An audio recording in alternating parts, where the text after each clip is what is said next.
Buenas noches, compañeros, profesor. Bueno, a mí me tocó relaciones interculturales entre Colombia y América del Norte. Bueno, como bien sabemos, en la actualidad existen pensamientos y prácticas que aspiran a incluir en los procesos de estudio aspectos relacionados con los saberes y reconocimientos de las culturas indígenas. Esto sucede tanto en el área de las ciencias sociales como en las ciencias exactas, donde se cuestiona sobre todo la enseñanza tradicional formalista por considerarse ligada casi exclusivamente a conocimientos occidentales y por lo mismo tendiente a hegemonizar modos de vida occidental.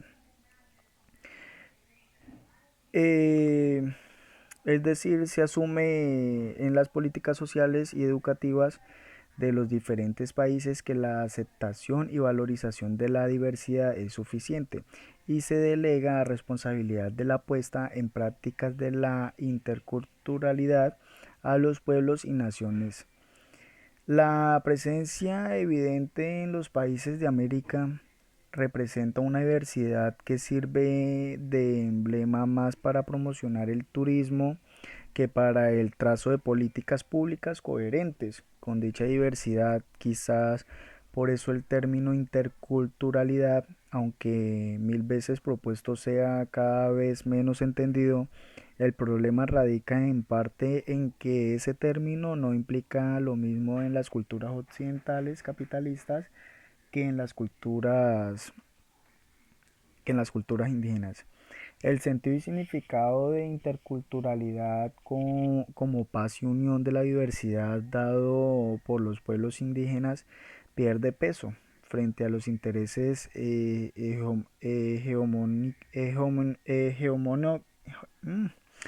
hegemónicos del esquema del Estado de la Nación. Se trata entonces de un término que encierra luchas y reivindicaciones no resueltas.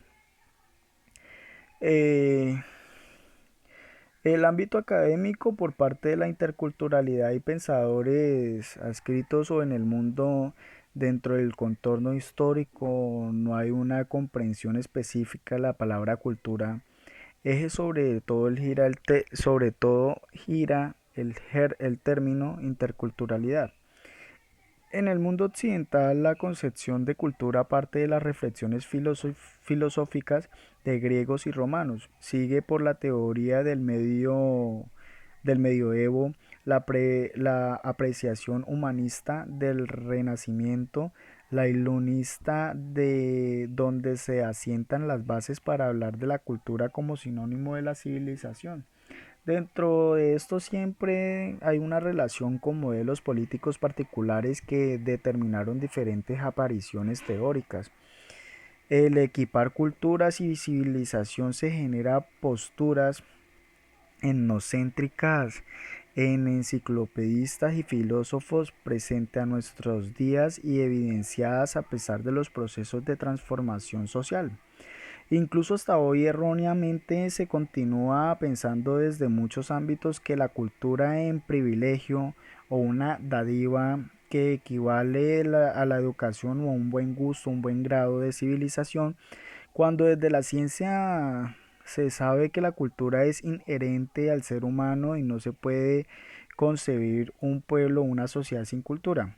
El estudio de la cultura y de la interculturalidad ha sido intenso, sobre todo en las últimas décadas, de tal modo que en los niveles académicos se ha superado el esquema colonialista seguido en el momento e incluso hay pensadores o pensadoras de gran relevancia que a nivel latinoamericano eh, muchos eh, muchas evidencias y rebeliones e insurrecciones contra los poderes coloniales en toda América como procesos. Los pueblos indígenas han sido actores principales de la oposición y la colonial o el colonialismo, y a los internos su presencia contemporánea que se manifiesta en los movimientos que llaman etnopolíticos.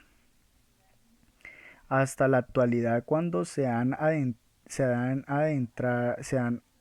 ido adentrando las arenas políticas nacionales e internacionales a través de la Organización Civil de Defensa de los Derechos Étnicos, Culturales y Territoriales. eh, los movimientos organizados en asociaciones han tenido o tienen diferentes participaciones en los contextos nacionales, pero constituyen sujetos sociales hoy en día los reconocidos legalmente o no por los estados nacionales. Como tal, la globalización y la masificación de la migración internacional al mismo tiempo ha sido una disciplina humanística en las aulas donde se expresan los estados culturales. Bueno, hasta acá pues tenemos como un enfoque relacionado de cómo es la relación de Colombia con América Latina y cómo se vive a diario estos grupos, por decirlo así, grupos étnicos, ¿no? Entonces, bueno, muchas gracias. Ya me pasé.